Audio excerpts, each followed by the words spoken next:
Welcome back to your second lesson. So we're now looking at what was the turning point for Allied victory in World War II. So today we're looking at something called Blitzkrieg. So we're going to know what it was and the countries it affected. We're then going to understand how Poland and France were affected by Blitzkrieg. So take a moment now to have a look at the key words.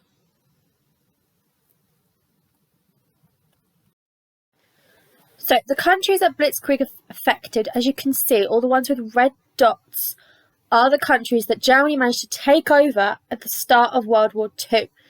If you look, they go all the way out to Russia, Poland, Czechoslovakia, Yugoslavia, Austria, France, Brussels, Netherlands. All these countries were taken over by Germany. And we're going to look at how they managed to do that. So the first task, we need to know what Blitzkrieg was. So you're going to watch the video and create a storyboard using the 7 events. So the 7 events on the side, you're going to create a storyboard and using the video to help you. Secured, you are completing the developing and you're going to summarize what the Blitzkrieg tactic was in 15 words. And mastered, again, you're completing the developing and explain why this tactic would work. And then you're going to take a picture and upload. In the 1930s, Nazi Germany was preparing for war. Our British cousins wrote the book on how to do this. And promptly put it on the shelf because they didn't have the money. And the Germans read it, and guess what? They picked it up and ran with it. At the outbreak of war, only the Germans understood the importance of concentrating all their mechanized forces in one fast-moving push for the enemy's weak points. The architect of this blitzkrieg was Heinz Guderian.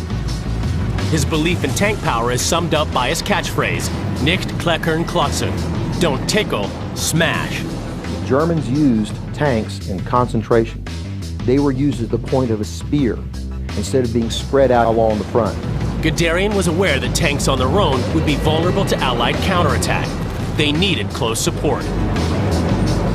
The key to the blitzkrieg was the combination of armor, infantry, artillery, and the Luftwaffe with the Stuka dive bomber. U.S. forces absorbed the lessons of 1940 and used blitzkrieg tactics in the liberation of Europe. Fast-moving tanks had to be supported by fast-moving infantry. Only infantry could deal with infantry threats. Half-tracks, jeeps, and tanks themselves carried the infantry, crucial to the tank's survival. If you could get infantry that could move as fast as the tanks, the infantry could protect the tanks from the very dangerous infantry threats that you have lining every ditch, They loved the tank for other purposes. They rode on the tanks all the way through dangerous areas and then would get off if their artillery fire came in, which was attracted by the tank. We learned that when both worked together, the tank got the benefit of the infantry's ability to maneuver, and the infantry got the benefit of the tank's armored firepower. The new cavalry-style tactics would only be possible with good communication. Tank forces racing through enemy defenses would have to talk to each other to keep their shape. Communication between tanks in the 20s and 30s hark back to the 19th century.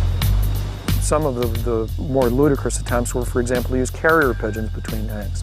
Obviously that didn't work very well and it wasn't used very long. One of the standard old battlefield methods being battlefield flags or semaphores, where one of the tank crewmen would try to signal to the other tanks using flags. Communication by flags and hand signals had problems, most of them obvious. How can you get coordinated, fast-moving, shock action type tactics when you're waving flags to tell people what to do? The problem is, if you expose yourself, you're dead. Something better was going to be needed for complete coordination of tank forces. Nazi weaponologists planned to use the Fuller tactical blueprint in their conquest of Europe.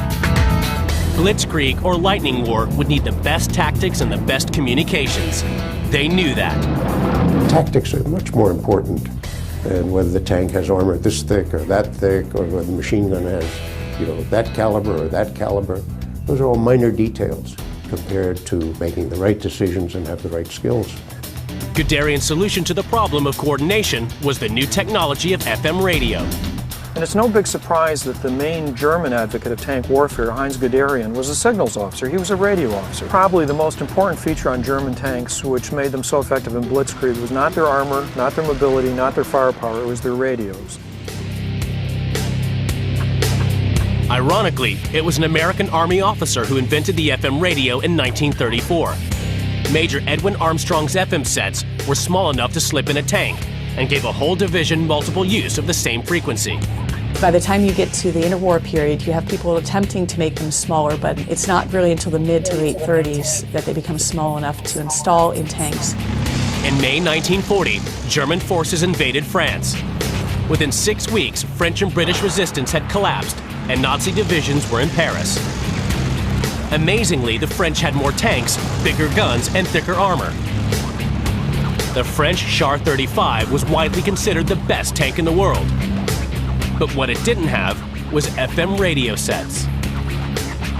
And so the Germans, with inferior numbers, inferior armor, and everything carved through them like a hot knife through butter. Soon, all countries cottoned on to the importance of radio communication between tanks and commanders. Everyone got better FM radios into their tanks.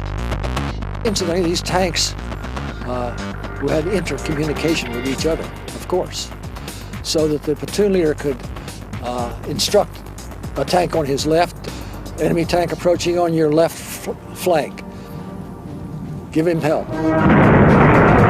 Lives depended on the ability of commanders to communicate directly with their crews, even over the noise of a 35-ton monster and the boom of tank-on-tank combat. Combat is a very, very complex situation. The tank commander is so busy with his binoculars trying to check the enemy out. He's trying to hold on when the tank is rocking back and forth across a ditch. And when you get a command from the battalion commander saying, "Lieutenant, you're going to lose your stripes," or whatever it is, your bars, if you don't get your tank out of there now. And they don't want to end up in a ditch. They don't want to end up with their belly full of lead. So that the throat mic and the earplugs that each of the crew members had was pretty good and could overcome the noise.